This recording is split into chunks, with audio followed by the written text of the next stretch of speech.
جیسا کہ گزشتہ جمعے میں نے گزارش کی تھی کہ ہم انشاءاللہ حقوق الوالدین کے حوالے سے گفتگو کا آغاز کریں گے، اور اسی مناسبت سے سورہ بنی اسرائیل کی 2 آیات میں نے آپ کے سامنے تلاوت کی ہیں۔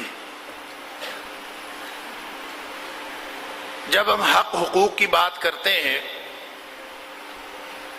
وہ والدین کے حقوق ہوں یا ان دونوں میں سے الگ الگ ماں اور باپ کے حقوق ہوں، یا پھر اولاد بہن بھائیوں کے اور رشتہ داروں ہمسایوں کے حقوق ہوں، حتیٰ کہ تمام مسلمان اور تمام انسانوں کے حقوق جن کو ہم حقوق العباد کہتے ہیں، تو ہمارے ذہنوں میں ایک غلط فہمی پیدا ہوتی ہے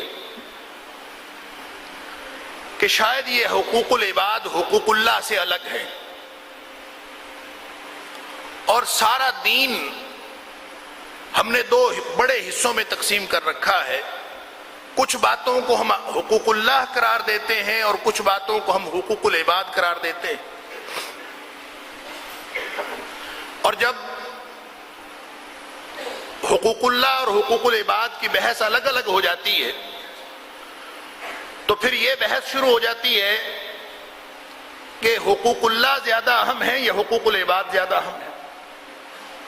بہت سارے لوگ پھر یہ کہتے ہیں کہ حقوق اللہ چونکہ اللہ کی ذات بلند ہے اور اولین حق اللہ ہی کا ہے، لہذا حقوق اللہ حقوق العباد سے زیادہ اہم ہے،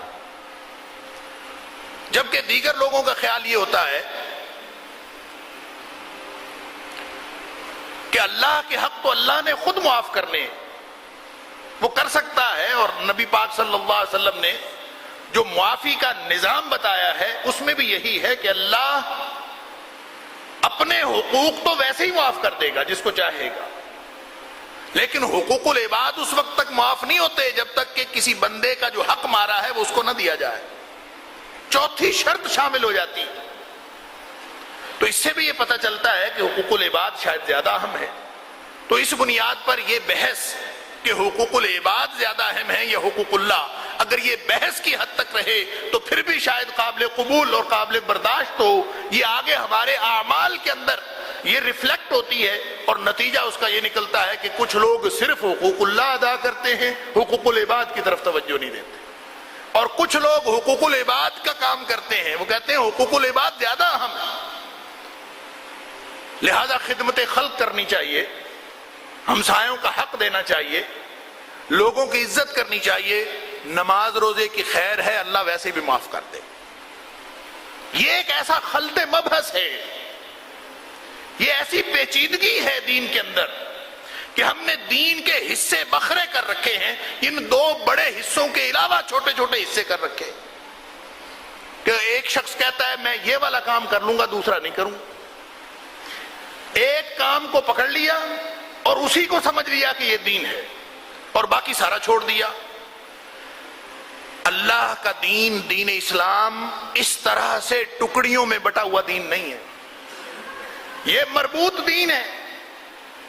یا میں ایک فکرہ اکثر بولا کرتا ہوں کہ اسلام کمپلیٹ پیکج ہے، اس کے اندر پک اینڈ چوز نہیں ہے، اسلام بس اسلام ہے۔ ادخلوا فی السلم کافہ، پورے کے پورے دین کے اندر داخل ہو جاؤ۔ کسی نے دین میں آنا ہے یا نہیں آنا، اس بات کا آپشن تو موجود ہے، اس بات کا انتخاب تو اس کے ہاتھ میں ہے کہ وہ دین قبول کرے یا نہ کرے، یہ اس کے ہاتھ میں ہے۔ جو دین قبول نہیں کرنا چاہتا، لا اکراہ فی الدین، اسلام اس کو مجبور نہیں کرتا کہ تو اپنا دین چھوڑ کے اسلام میں لازماً آ جا، نہیں آنا چاہتا نہ آئے، وہ جہنم میں جانا چاہتا جائے، مجبور نہیں کرتا اسلام۔ لیکن جب اسلام میں آ جائیں تو پھر اسلام مجبور کرتا ہے۔ اسلام قبول کرنا یا نہ کرنا، اس حوالے سے آپشن موجود ہے، اور اسلام قبول کر لینے کے بعد آپشن ختم ہو جاتے ہیں۔ اسلام قبول کرنا ہے یا نہیں کرنا، جب قبول کر لیا تو بیک وقت سارا دین اس کے اوپر لاگو ہو گیا. وہ دین جس کے اندر حقوق اللہ بھی ہیں، حقوق العباد بھی ہیں، جس میں نماز روزہ حج زکوٰۃ بھی ہے، جس میں پڑوسیوں کے ساتھ حسن سلوک بھی ہے، والدین کے ساتھ، اور تمام حقوق العباد اور تمام حقوق اللہ یہ بیک وقت اس کے اوپر لاگو ہو جاتے ہیں. یہ اس میں سے انتخاب نہیں کر سکتا کہ میں یہ کام کر لوں اور یہ کام چھوڑ دوں. اس کا انتخاب کا حق ختم ہو گیا، اس لیے کہ اسلام تو نام ہی اس بات کا ہے، اسلم یسلم اسلام، کہ اپنے آپ کو اللہ کے سپرد کر دینا. اس بات کا اعلان ہے کہ اللہ آج سے پہلے میں اپنی مرضی سے زندگی گزارتا رہا، لیکن آج جب میں اسلام قبول کر رہا ہوں تو اس کا مطلب یہ ہے کہ آئندہ میں اپنی مرضی سے زندگی نہیں گزاروں گا.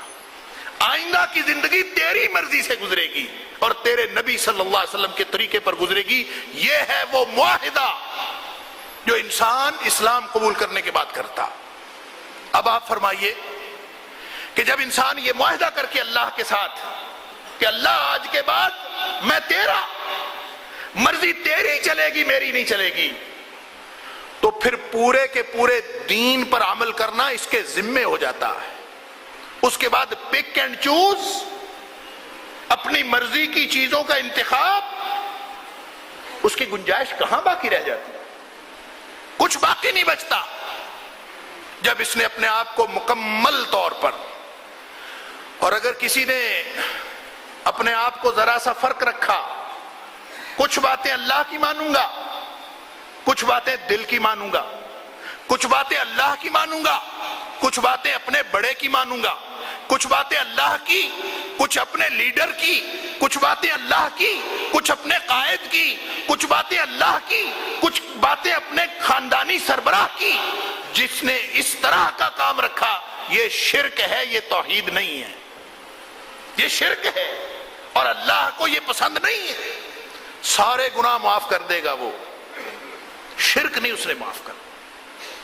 جو یہ کہتا ہے میں اللہ کی بھی مانتا ہوں،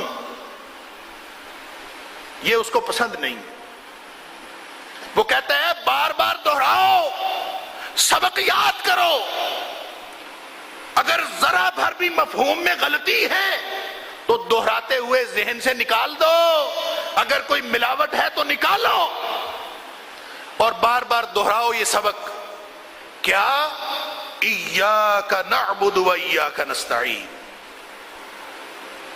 اور یہ بات آپ جانتے ہیں، اور یہ میں اکثر ذکر بھی کرتا ہوں کہ اللہ فرما دیتا نعبدک و نستعینک، تو صحیح فقرہ تو یہی ہے، درست فقرہ ہے. نعبدک و نستعینک، اللہ تیری بندگی کرتے ہیں اور تجھ سے مدد مانگتے ہیں، یہ فقرہ درست ہے. لیکن اللہ نے یہ نہیں فرمایا، فرمایا ایاک نعبد، بندگی بعد میں ہے، تو پہلے ہے. ایاک، صرف تیری، نعبد، ہم بندگی کرتے ہیں. اور یہ عربیت کا جو اصول ہے، اہل علم جانتے ہیں کہ جس چیز کو جو بعد میں آنے والی ہے اس کو مقدم کر دیا جائے تو اس کا مطلب اس کے اوپر سٹریس دینا، زور دینا ہوتا ہے کہ اصل اس پورے فکرے کے اندر جو زور والی بات ہے، جس کے اندر زیادہ جس مفہوم کو نمایاں کرنا مقصود ہے، وہ یہ والا ایاک نعبد، صرف اللہ کی بندگی. ایاک نستعین، صرف تیری بندگی کرتے ہیں، تیرے غلام ہیں اور مدد بھی صرف تجھ سے مانگتے ہیں. اب یہاں پہ اگر یہ توحید کا تصور ذہن میں راسخ ہو جائے تو پھر ایک بات سمجھ میں آتی. وہ کیا ہے؟ وہ یہ ہے کہ حق اس کائنات میں صرف ایک ہے اور وہ اللہ کا ہے. کوئی حق نہیں کسی کا، حق صرف ایک ہے اور وہ ہے اللہ کا. اس کی وجہ ہے کہ جو خالق ہوتا ہے نا، خالق، اسی کا حق ہوتا ہے۔ آپ نے خود کوئی چیز بنائی ہو اپنے لیے، خود بنائیں اپنے ہاتھ سے، ذرا سوچیں تو صحیح، جو ہے آپ کی چیز، خالق اور مالک، جو بھی کسی چیز کا خالق ہو، جو بھی کسی چیز کا مالک ہو، حق اس کا ہوتا ہے، ملکیت کا کوئی حق نہیں ہوتا۔ ملکیت کا تو صرف فرض ہوتا ہے، مالک کا حق ہوتا ہے، ملکیت کا فرض ہوتا ہے۔ کیا؟ کہ وہ ملکیت اس مالک کی بندگی کرے جس نے جس کام کے لیے اس کو بنایا ہے۔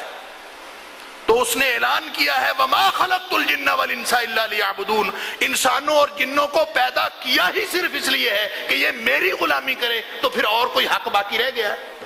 حق تو بس ایک ہے کہ سارے انسان، ساری مخلوقات وہ ایک اللہ کی غلامی کرے، صرف انسان نہیں، صرف جن نہیں، ساری مخلوقات اللہ کی غلامی کریں۔ تو حق تو اس دھرتی پر، اس کائنات میں صرف ایک ہے، اور وہ یہ ہے کہ ساری ملکیت ہوتی ہی اس لیے ہے کہ وہ مالک کی بندگی کرے، بس، اور کوئی اس کے اندر مقصد نہیں ہوتا۔ اسی لیے اللہ تعالیٰ نے سورہ بقرہ کے شروع میں تیسرے رکوع میں یہی فرمایا تھا، یا ایھا الناس اعبدوا ربکم، اور کائنات کے لوگوں اپنے مالک کی غلامی کرو۔ اعبدوا ربکم، رب کہتے ہیں اس کو جو مالک ہو۔ تو مالک کا حق ہے، جب مالک وہ ہے، ایک اس کا معنی ہوتا ہے مالک، اور دوسرا معنی ہوتا ہے روزی دینے والا۔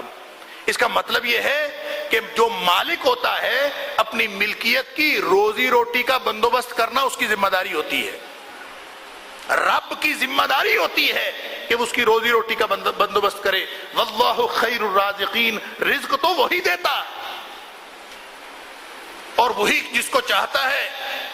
ان اللہ یبسط الرزق لمن یشاء ویقدر، وہ چاہتا ہے تو کسی کا رزق کشادہ کر دیتا ہے، چاہتا ہے تو روک لیتا ہے۔ رب تو صرف وہ ہے، پالنے والا تو وہ ہے، رزق تو اس کے ہاتھ میں ہے۔ مالک بھی ہمارا وہ ہے۔ مالک کی ذمہ داری ہوتی ہے کہ وہ ملکیت کی روزی روٹی کا بندوبست کرے، اور ملکیت صرف اس کو جانتی ہے جو اس کو روٹی دیتا ہے، جو رزق روزی دیتا ہے۔ کوئی نظریہ موجود نہ ہو، حتیٰ کہ نظریہ جاننے والی بھی، نظریے کو پہچاننے والی کوئی ذات بھی آگے نہ ہو، وجود بھی ایسا ہو۔ مثال کے طور پر حیوان ہے، حیوان بھی کس کو اپنا مالک سمجھتا ہے؟ حیوان جس کو نہیں پتا میں کس کا ہوں، میرا مالک کون ہے، کوئی نظریے کو نہیں سمجھتا، اسلام کے نظام کو نہیں سمجھتا، لیکن حیوان ایک بات کو سمجھتا ہے کہ مجھے روزی کون دیتا ہے، جو اس کو چارہ دیتا ہے نا، جو اس کے لیے چارے کا بندوبست کرتا ہے، وہ اسی کو اپنا مالک سمجھتا ہے کہ یہ میرا مالک ہے۔ اور یہی ایک نظام ہے کہ اس کائنات میں واحد حق مالک کا ہے۔ یا ایھا الناس اعبدوا ربکم، اور کائنات کے لوگوں اپنے مالک کی غلامی کرو، یہی واحد حق ہے۔ یہ دلیل کیا ہے؟ الذی خلقکم، ایک تو دلیل یہ ہے کہ تمہارا رب ہے، اس کو تو پہچانو جو روزی دیتا، اور دوسری دلیل یہ ہے کہ اس نے تمہیں پیدا کیا ہے، تمہارا خالق وہ ہے۔ خالق بھی مالک بھی، صرف تمہارا نہیں، تم سے پہلے لوگوں کا بھی خالق وہی۔ اب اس کا مطلب یہ ہوا کہ واحد حق ہے، تو پھر حقوق اللہ ہی رہ گئے، حقوق العباد تو رہ کوئی نہ گئے۔ اس کائنات میں حق صرف اللہ کا ہے اور کوئی حق نہیں۔ اور یہی بات مالک الملکیت والی سورہ یاسین میں ہمیں سمجھائی ہے، ایک مثال دے کے، یہی حیوانات والی مثال دے۔ الم یرو، یہ دیکھتے نہیں، انا خلقنا لهم مما عملت ایدینا انعاما فهم لها مالکون، لوگوں کو جن کو یہ سسٹم سمجھ نہیں آتا مالک اور ملکیت کا، وہ اور یہ حق اور فرض کا سسٹم جس کی سمجھ میں نہیں آتا، اللہ فرماتا ہے وہ یہ اپنے حیوانات کے ساتھ تعلق کو نہیں سمجھتے، اس کو نہیں دیکھتے۔ الم یرو، کیا نظام ہے؟ فرمایا بنایا ہم نے ہے، لیکن مالک تمہیں بنا دیا ہے۔ حیوانات بنائے ہم نے ہیں، مما عملت ایدینا، ہمارے ہاتھوں سے بنی ہوئی چیزیں، ہماری بنائی ہوئی، ہماری قدرت سے بنی ہوئی چیزیں، فہم لہا مالکون، لوگوں کو اس کا مالک بنا دیا۔ اب مالک جب بن جاتا ہے کسی حیوان کا تو پھر وہ اس سے کیا چاہتا ہے؟ اس سے خدمت چاہتا ہے نا۔ وَذَلَّلْنَاهَا لَهُمْ فَمِنْهَا رَكُوبُهُمْ وَمِنْهَا يَأْكُلُونَ، ہم نے ان کی خدمت پر معمور کر دیا، ان کو وہ خدمت کرتے ہیں۔ بندہ جب مالک بن جاتا ہے کسی حیوان کا تو وہ کیا کرتا؟ بندہ مالک بننے کے بعد اور تو کچھ نہیں کرتا سوائے اس کے کہ اس کی چارے کا بندوبست کرتا ہے، اس کے روٹی روزی کا بندوبست کرتا ہے، اس کے علاوہ تو کچھ نہیں کرتا۔ اب اس کا کام ہے باقی سارا۔ وَذَلَّلْنَاهَا لَهُمْ فَمِنْهَا رَكُوبُهُمْ وَمِنْهَا يَأْكُلُونَ، ان کو خدمت پر معمور کر دیا ہے، اسی میں کچھ پر تم سواریاں کرتے ہو، سفر کرتے ہو سواری کر کے، کچھ کو ویسے ہی کھا جاتے ہو، یہ تمہاری خدمت کے لیے ہے۔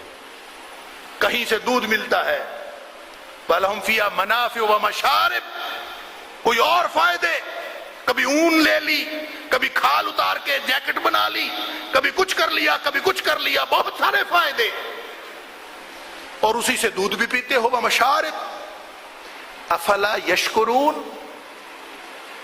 شکر نہیں کرتے۔ اب شکر کس کا کرنا ہے؟ جانور خدمت کرتا ہے، جانور فائدہ پہنچاتا ہے،